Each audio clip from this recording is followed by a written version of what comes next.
Hello students. तो अब बात करने वाले हैं हम फ्रिक्शन के पार्ट सेकंड पर। तो चलिए वीडियो स्टार्ट करते हैं। हमने पिछली वीडियो में 3 फ्रिक्शन फोर्स को पढ़ लिया था। अब नेक्स्ट बात करेंगे हम फोर्थ टाइप की फ्लूइड फ्रिक्शन फोर्स। तो देखिए फ्लूइड फ्रिक्शन फोर्स क्या होता है। फ्लूइड फ्रिक्शन फोर्स होता है यानी कि fluid friction is the force of friction exerted by liquids. Fluid friction ऐसा फ्रिक्शन फोर्स है जो कि एक्सर्टेड लगाया जाता है बाय लिक्विड्स एंड गैसेज के द्वारा ऑन ऑब्जेक्ट किसी ऑब्जेक्ट पर मूविंग थ्रू देम जो उसके अंदर से मूव कर रहे हैं। यानी कि जब फ्लूइड में से कोई ऑब्जेक्ट मूव करता है तो उस पर फ्लूइड्स या गैसेज के द्वारा जो फ्रिक्शन फोर्स लगाया जाता है उसे ही फ्लूइड फ्रिक्शन फोर्स कहते हैं। देखिए कैसे लगता है ये।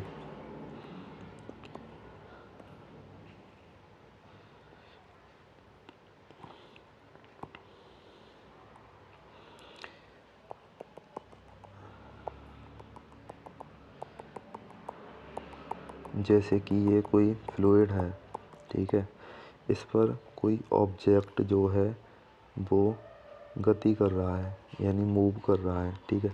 तो ये ऑब्जेक्ट जब मूव करेगा आगे की ओर इस प्रकार से, तो ये जो फ्लूइड है वो इस पर पीछे की ओर एक फ्रिक्शन फोर्स लगाता है। उस फ्रिक्शन फोर्स को ही फ्लूइड फ्रिक्शन फोर्स कहते हैं, ठीक है।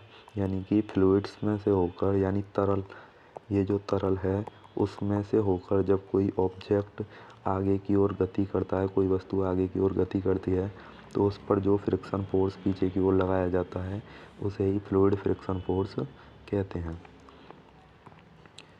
चलिए अब नेक्स्ट देखते हैं हम नेक्स्ट टॉपिक है हमारा फैक्टर अफेक्टिंग फ्रिक्शन, यानी कि फ्रिक्शन को अफेक्ट करने वाले कारक। सबसे पहला कारक है friction depends on the roughness of the surface. यानी फ्रिक्शन जो है डिपेंड करता है ऑन द रफनेस यानी कि खुरदुरेपन पर, ऑफ द सरफेस किसी सतह के, यानी किसी सतह के खुरदुरेपन पर फ्रिक्शन फोर्स डिपेंड करता है। जैसे कि एक ये सरफेस है, ठीक है, इस पर ये क्या है, खुरदुरी सतह है, यानी कोई ज़मीन है जो कैसी है, खुरदुरी है, कंकड़ पत्थर बिखरे हुए हैं उस पर। और एक है टाइल वाली ज़मीन, ठीक है, जिस पर टाइल लगा रखी है। एक इस पर हम चल रहे हैं और एक इस पर हम चल रहे हैं। तो जो खुरदुरी सतह है वहाँ पर जब हम चलेंगे तो वहाँ फिसलने की जो संभावना है वो इतनी नहीं होगी। लेकिन जो टाइल वाली सतह है यानी सरफेस, इस पर जब हम चलते हैं तो इस पर फिसलने की संभावना थोड़ी होती है, क्योंकि इस टाइल वाली सतह की जो सरफेस है वो कैसी है, चिकनी है, जिसके कारण उस पर फ्रिक्शन फोर्स कम लगता है। और रफ सरफेस जो है ये वाली यानी खुरदुरी सतह, उस पर फ्रिक्शन फोर्स अधिक लगता है। इसीलिए फ्रिक्शन डिपेंड करता है रफनेस ऑफ द सरफेस, यानी किसी सरफेस की खुरदुरेपन यानी रफनेस पर फ्रिक्शन फोर्स डिपेंड करता है।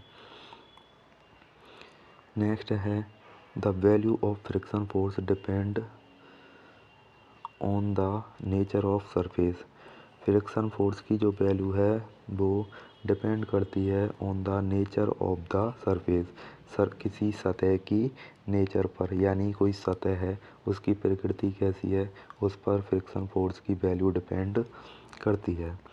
नेक्स्ट है the value of friction force depend on the material of the object in contact. यानी जो फ्रिक्शन फोर्स की वैल्यू है वो डिपेंड करती है on the materials of the object, यानी ऑब्जेक्ट का मटेरियल किस प्रकार का है, यानी चिकना है या फिर खुरदरा है, किसी भी प्रकार का जो मटेरियल है जो कि कांटेक्ट में है, यानी हमारे कांटेक्ट किसी ऑब्जेक्ट के कांटेक्ट में जो भी मटेरियल है वो किस प्रकार का है उस पर भी फ्रिक्शन फोर्स डिपेंड करता है। नेक्स्ट है लुब्रिकेंट्स रिड्यूस फ्रिक्शन फोर्स, यानी कि लुब्रिकेंट्स जो हैं वो फ्रिक्शन फोर्स को रिड्यूस कर देते हैं। लुब्रिकेंट्स होते हैं जैसे कि इनको हिंदी में स्नेहक बोलते हैं, जैसे जो भी चिकने पदार्थ हैं जैसे ऑयल, ग्रीस वगैरह, ये सभी क्या है, फ्रिक्शन फोर्स को घटा देते हैं। ये इसमें नहीं है।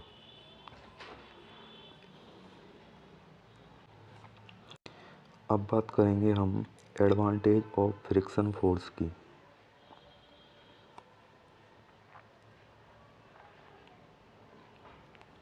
देखिए एडवांटेज ऑफ फ्रिक्शन फोर्स, यानी फ्रिक्शन फोर्स हमारे लिए कैसे लाभदायक है, इसके क्या क्या लाभ हैं। फ्रिक्शन फोर्स जो है, पहला है हेल्प्स अस वॉक, यानी फ्रिक्शन फोर्स जो है हमें वॉक करने में हेल्प करता है, ठीक है। विदाउट स्लीपिंग, बिना फिसले, फ्रिक्शन फोर्स के कारण ही हम क्या हैं, अच्छे से चल पाते हैं। अगर फ्रिक्शन फोर्स नहीं होगा तो हम चल ही नहीं पाएंगे, है ना, खड़े ही नहीं रह पाएंगे। नेक्स्ट है हेल्प्स स्टॉप व्हीकल सेफ्टली, यानी कि यह वाहनों की गति को रोकने में भी मदद करता है फ्रिक्शन फोर्स। थर्ड है helps us right with pencil, pencil से जो हम लिख पाते हैं वो भी फ्रिक्शन फोर्स के कारण। Helps us play sport like soccer, soccer जैसे गेम हैं वो भी हम खेल पाते हैं फ्रिक्शन फोर्स के कारण ही। Buildings are constructed only due to friction force, जो बिल्डिंग्स वगैरह हैं उनका जो निर्माण किया जाता है, उन्हें बनाया जाता है, वो भी फ्रिक्शन फोर्स के कारण ही संभव हो पाता है। नेक्स्ट है we can hold object only due to friction force, हम किसी भी ऑब्जेक्ट को पकड़ कर रख सकते हैं, वो भी फ्रिक्शन फोर्स के कारण ही होता है। ये तो हैं एडवांटेजेस।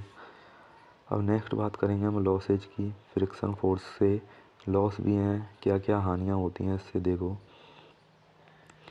पहली हानि है इससे कि फ्रिक्शन फोर्स के कारण heat is produced due to friction force, friction force के कारण क्या है, अधिक मात्रा में हीट प्रोड्यूस होती है, जिससे कि ऊर्जा की हानि भी होती है। दूसरा है a lot of energy is lost due to friction in machines, अब जब हीट प्रोड्यूस हो रही है और फ्रिक्शन अधिक लगता है तो उसके कारण जो मशीन्स हैं उनमें एनर्जी भी अधिक लगती है, ठीक है। इस कारण से फ्रिक्शन फोर्स के कारण मशीनों में जो एनर्जी है वो अधिक लगती है, जिसकी वजह से हमें एनर्जी का भी लॉस होता है।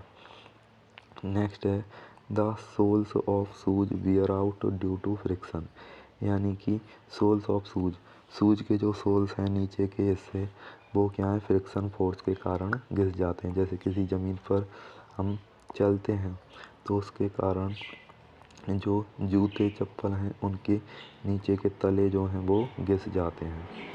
ये क्या है, हानियाँ हैं फ्रिक्शन फोर्स के कारण।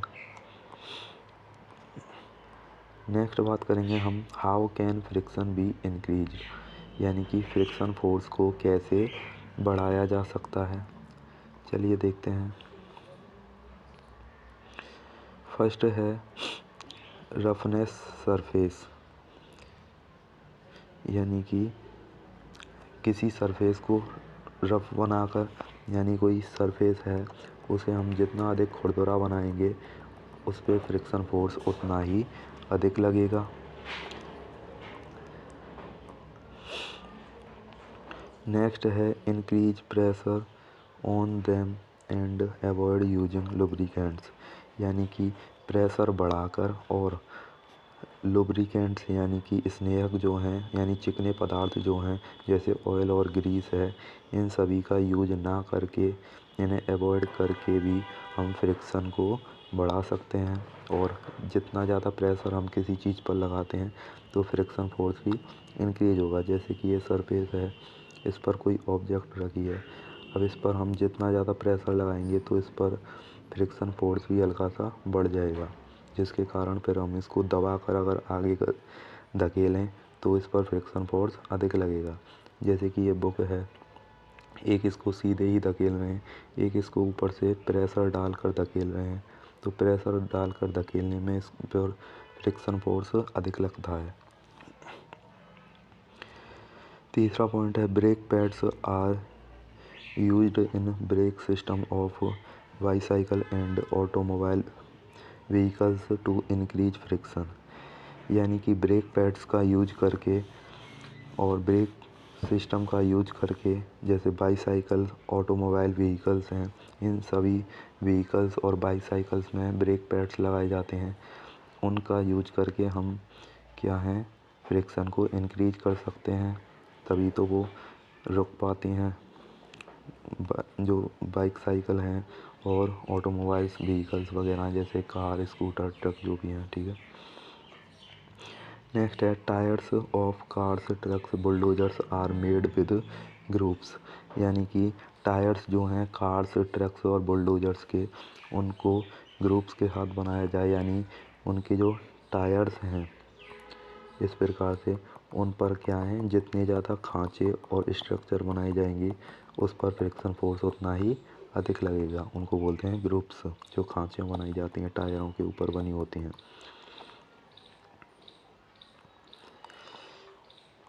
नेक्स्ट बात करेंगे हम how can friction be reduced, यानी कि फ्रिक्शन को हम किस प्रकार से रिड्यूस कर सकते हैं। चलिए देखते हैं किस प्रकार से घटा सकते हैं। रिड्यूस्ड मीन्स घटाना। फर्स्ट है pouring oil on a door hinge helps reduce friction, यानी कि pouring यानी डालकर, oil on a door hinge, यानी कि जो कब्जे होते हैं, जैसे किवाड़ वगैरह होते हैं, दरवाजे वगैरह होते हैं, उनके जो कब्जे होते हैं उनमें हम ऑयल वगैरह डालकर या ग्रीस वगैरह डालकर क्या है, फ्रिक्शन को घटा सकते हैं। दूसरा है applying grease between moving parts in bicycles and motors reduce friction, यानी कि ग्रीस अप्लाई करके, ग्रीस लगाकर बिटवीन मूविंग पार्ट्स, यानी बाईसाइकिल्स और जो मोटर हैं उनके जो मूविंग पार्ट्स हैं उनमें हम ग्रीस वगैरह लगाते हैं, जिसके कारण वो अच्छे से मूव कर पाते हैं। ठीक है, तो उस प्रकार भी हम फ्रिक्शन को रिड्यूस करते हैं, यानी घटाते हैं। तीसरा है by using lubricants reduce friction, यानी कि लुब्रिकेंट्स का यूज करके हम फ्रिक्शन को घटा सकते हैं। ठीक है, यानी ऑयल, ग्रीस वगैरह जो भी हैं, चिकने पदार्थ डालकर हम फ्रिक्शन को कम कर सकते हैं। नेक्स्ट है लुब्रिकेंट्स। चलिए देखते हैं लुब्रिकेंट्स क्या है। लुब्रिकेंट्स होते हैं सब्सटेंसेज दैट, यानी सब्सटेंस यानी पदार्थ, दैट जो रिड्यूस कम करते हैं फ्रिक्शन को, आर कॉल्ड लुब्रिकेंट्स, उन्हें लुब्रिकेंट्स कहते हैं। यानी ऐसे पदार्थ जो कि फ्रिक्शन को कम कर देते हैं या घटा देते हैं उन्हें लुब्रिकेंट्स कहते हैं। जैसे कि ऑयल है, ग्रीस है आदि। जैसे ऑयल वगैरह हम डाल दें, मान लो टाइल्स हैं, एक तो वैसे ही फ्रिक्शन फोर्स कम लगेगा उन पर। ठीक है, ऊपर से इस पर हमने ऑयल और डाल दिया तो क्या है, इस पर फ्रिक्शन फोर्स बिल्कुल ही कम हो जाएगा, जिसके कारण हम इस पर आसानी से फिसल जाएंगे, खड़े भी नहीं रह पाएंगे। ठीक है, अब देखिए नेक्स्ट है giving object A streamlined shape like those of aeroplane. हमें एक नोट दिया गया है जिसमें लिखा है कि हमें कोई ऑब्जेक्ट है, उनकी जो शेप है स्ट्रीमलाइंड शेप दी जाती है किसी ऑब्जेक्ट को, ताकि इस प्रकार की शेप देने से, जैसे कि एरोप्लेन है, बर्ड्स हैं, ठीक है, इनकी आपने शेप देखी होगी व्हीकल्स वगैरह की, तो इनकी शेप जो है वो इस प्रकार होती है कि जो आगे से एयर आएगी वो इससे टकरा कर ऐसे कट कर निकल जाएगी। ठीक है, जिसके कारण क्या है, इस पर जो फ्लूइड फ्रिक्शन फोर्स होता है वो कम लगता है। ठीक है, किसके कारण, इनकी डिज़ाइन के कारण, यानी दिए गए ऑब्जेक्ट की डिज़ाइन एक स्ट्रीमलाइन शेप में बनाई जाती है, जिसके कारण इन पर लगने वाला जो फ्लूइड फ्रिक्शन है वो कम हो जाता है, रिड्यूस हो जाता है। ठीक है, इसे आल्सो नोन एज ड्रैग, इसे ड्रैग के नाम से भी जाना जाता है। यानी कि जो ऑब्जेक्ट्स हैं उनको एक इस प्रकार की शेप दी जाती है ताकि उन पर जो फ्रिक्शन फोर्स है वो कम से कम लगे, उन पर जो फ्लूइड फ्रिक्शन है वो कम से कम लगे। फ्लूइड फ्रिक्शन होता है यानी कि फ्लूइड्स यानी तरल और गैसों के द्वारा जो फ्रिक्शन फोर्स लगता है वो कम से कम लगे, इसलिए इन्हें एक आकृति दी जाती है। ठीक है, इसे ही हम क्या बोलते हैं, ड्रैग बोलते हैं। तो ये था हमारा आज का चैप्टर। ठीक है, तो तो ये 9 चैप्टर ख़त्म। इसके बाद बात करेंगे हम 10 चैप्टर साउंड के बारे में, वो पढ़ेंगे हम नेक्स्ट वीडियो में, ठीक है। हमारे चैनल को सब्सक्राइब कर लीजिए और इसे शेयर कर दीजिए, ठीक है। इस पर मैं आगे क्वेश्चन पेपर्स भी डालूँगा, वो आप घर पे सॉल्व करके देखना, ठीक है। और उन्हें चेक करवाना है, ठीक है, तो आप उन्हें मुझे सेंड कर देना, मैं उन्हें चेक करके आपको वापस सेंड कर दूँगा, ठीक है, कि आपके कितने मार्क्स आए हैं। इस प्रकार आप अपनी तैयारी करते रहें, पेपर आने वाले हैं कुछ ही टाइम बाद। चलिए मिलते हैं अब नेक्स्ट वीडियो पे, तब तक के लिए बाय।